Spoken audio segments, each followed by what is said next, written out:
में इतने बार परमेश्वर के वचन को पढ़ा होगा, क्या कभी आपने इस बात पर गौर किया कि वो पत्थर का बोलना या पत्थर के बारे में लिखा जाना क्यों लिखा गया कि वो पत्थर कब्र के द्वार से हट गया था। दूसरी आयत लूका 24:2 लिखा है, और उन्होंने पत्थर को कब्र पर से लुढ़का हुआ पाया।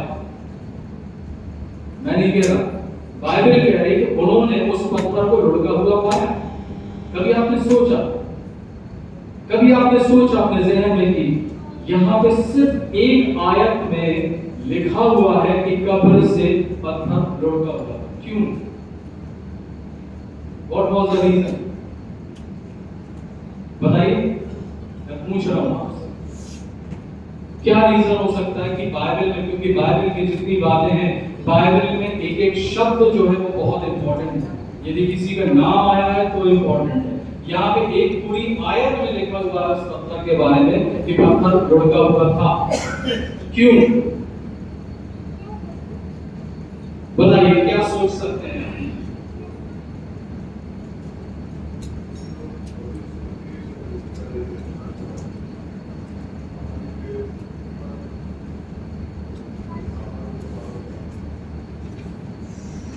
और सोचिए, क्योंकि जब आप सोचेंगे ना तब आपको वचन समझ में आएगा। मैं बोलता जाऊंगा, मैं प्रचार करता जाऊंगा, कुछ बातें आपके यहाँ ठहरेंगी, कुछ बातें ऊपर से निकल जाएंगी, लेकिन जब आप सोचेंगे किसी बात के बारे में, किसी वचन के बारे में, तो आपके दिमाग में जमा रहेगा। क्यों पत्थर लुढ़क गया? क्यों पत्थर फिसल गया? क्यों पत्थर वहां से हट गया? क्योंकि मनुष्य के बस की बात नहीं है कि पत्थर फिसला।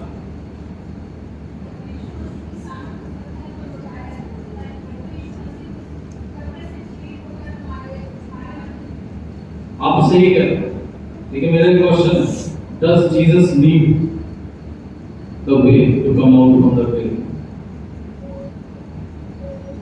क्या प्रभु यीशु मसीह को आवश्यकता है कि उसके लिए पत्थर खिसकाया जाए वो कब्र से बाहर?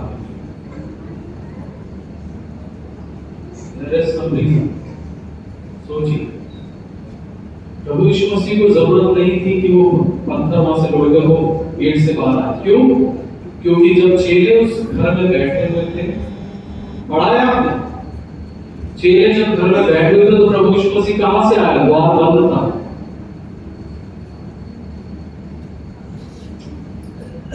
बाइबल जो है बहुत सारे जो सामर्थी वचन है और बहुत सारे रहस्यों को अपने आप में समाये। बहुत सारी ऐसी बातें हैं जो हम और आप आज नहीं समझ पाएंगे। हम बाइबल में लिखा हुआ है कुरिन्थियों में कि हमारा ज्ञान अधूरा है, हमारी बातें अधूरी है, लेकिन जब सर्वसिद्ध आएगा तो सब चीजें दिखेंगी, मिलेंगी, समझ में आएगी। लेकिन हम लोग कोशिश करते हैं कि इन बातों को समझने का प्रयास करें कि वो पत्थर जो था वो इतना भारी पत्थर था जिसका मैंने डायमेंशन बताया, जिसका वेट बताया कि लगभग 2500 किलो का है। 2500 किलो कितने होते हैं? 2.5 टन। 2.5 टन का पत्थर उस कब्र से लुढ़क गया।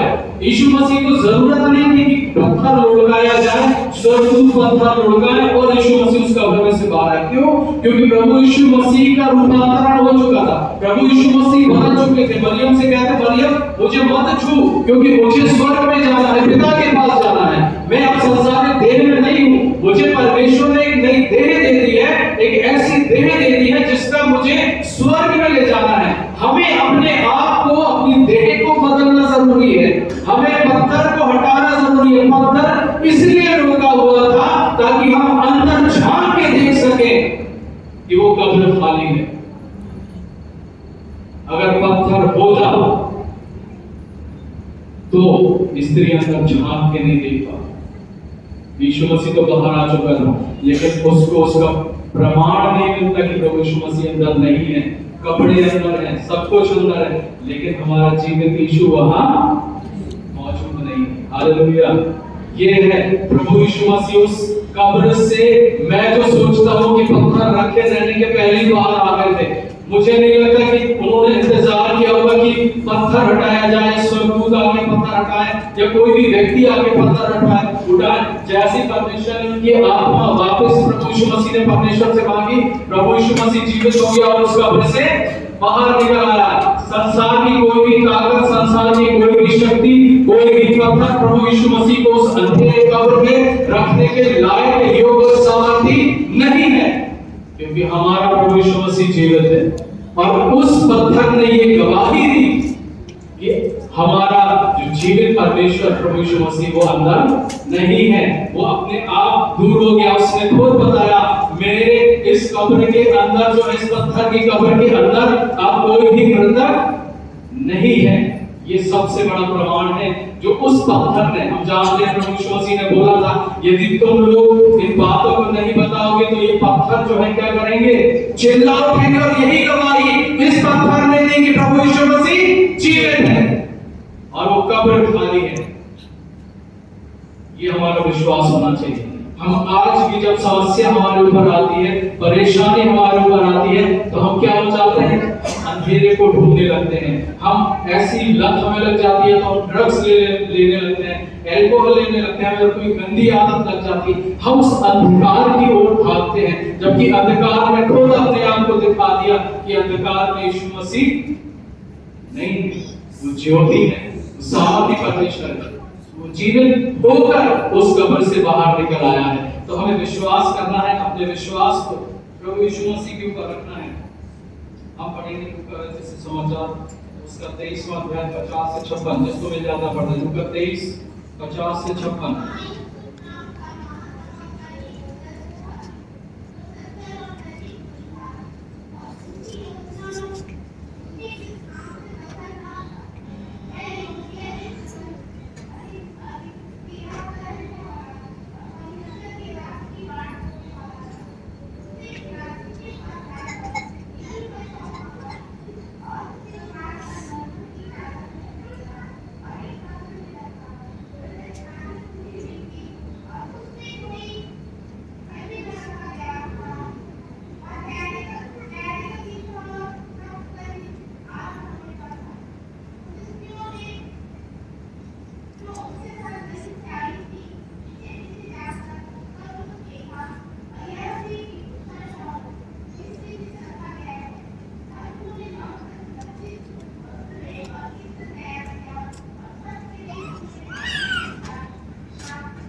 यहाँ पे लिखा है कि वो तैयारी करते थे। ये जो स्त्रियां थी वो प्रभु यीशु मसीह की लोग, मुझे नहीं लगता कि वो पास होंगी, क्योंकि उस समय जो यहूदी परंपराएं थी या जो यहूदी नियम थे, स्त्रियों को ज्यादा सम्मान नहीं दिया जाता था। अगर देखा जाए तो स्त्रियों को वहां पे एज ए डॉग ट्रीट किया जाता था।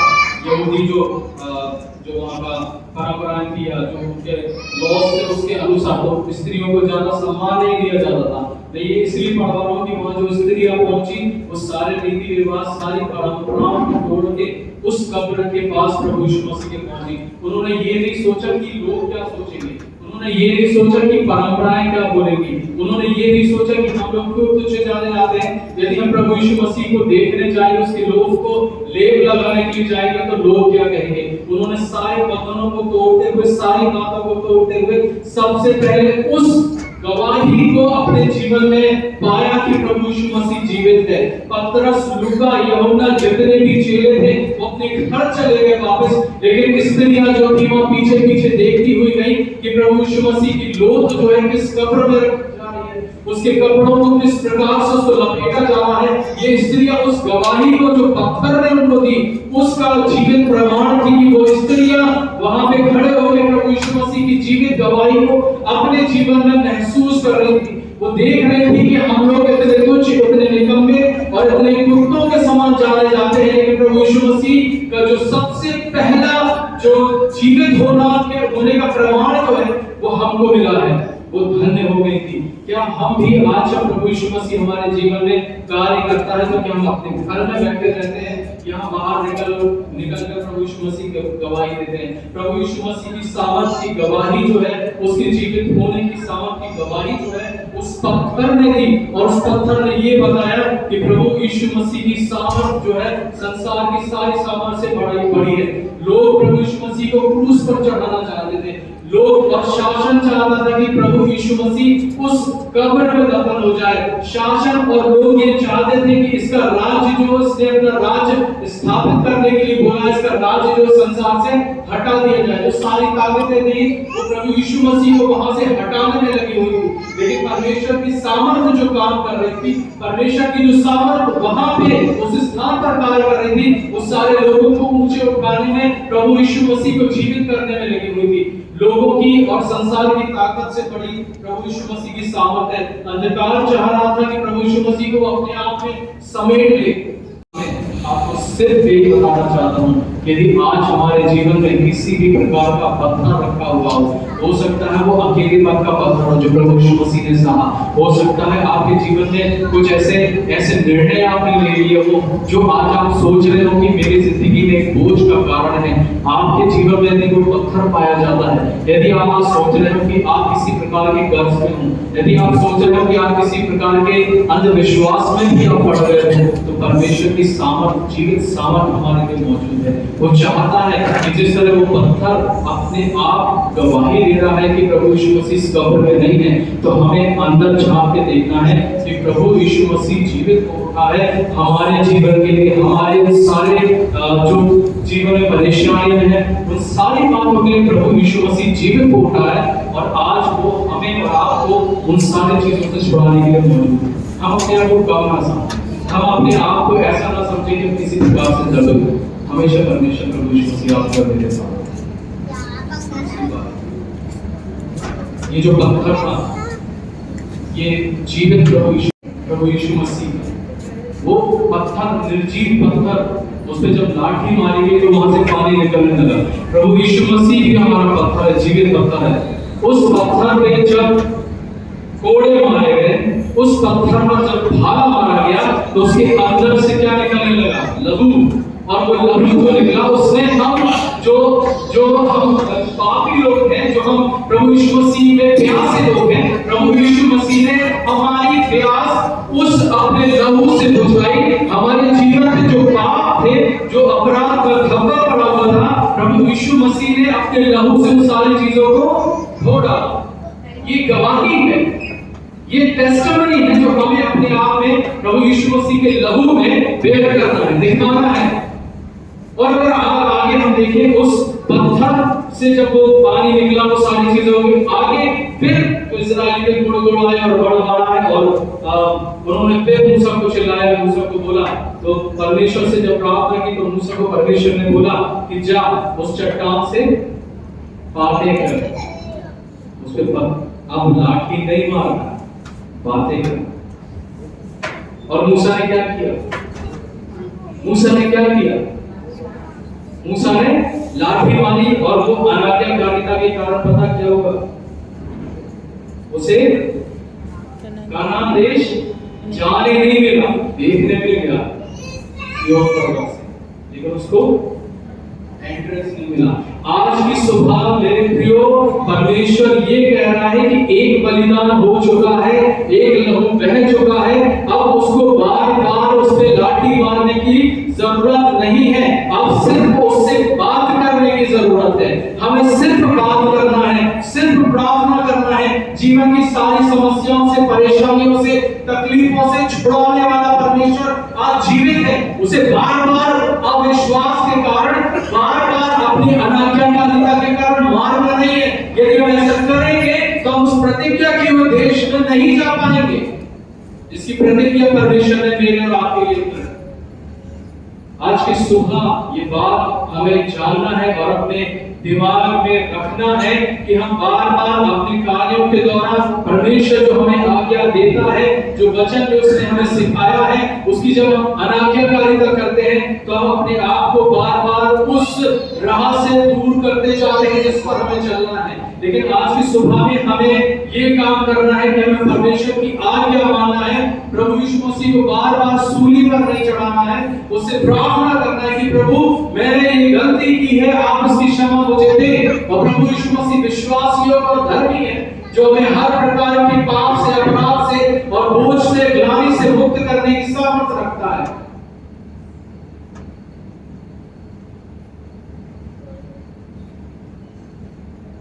कोई भी गवाही जो है वो नबी नहीं रहना चाहिए।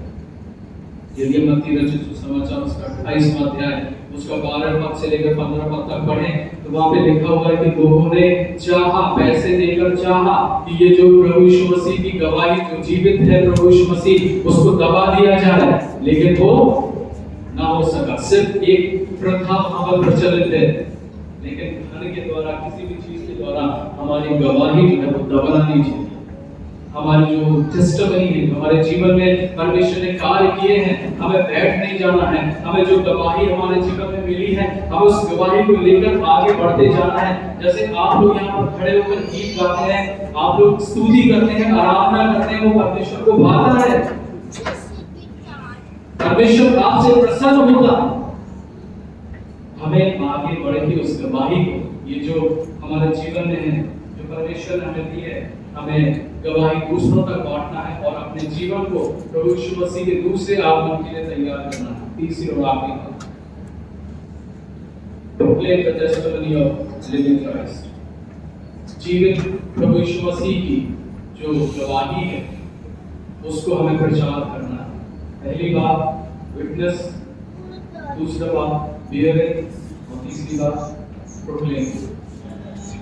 पहले विटनेस बनना है, गवाही को अपने अंदर रखना है और उस गवाही को बांटते चले जाना। लोग गीत गाते हैं कि चले जाना है दूर से दूर तक, चले जाना, हमें एक स्थान पर ठहर नहीं जाना, एक स्थान पर रुक नहीं जाना।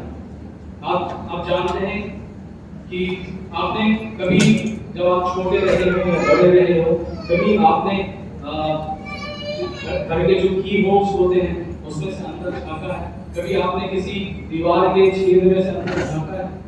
क्यूरियोसिटी, ये जो कब्र का जो द्वार है, कब्र का जो एक होल है, इसमें से अंदर झांकना, देखना है।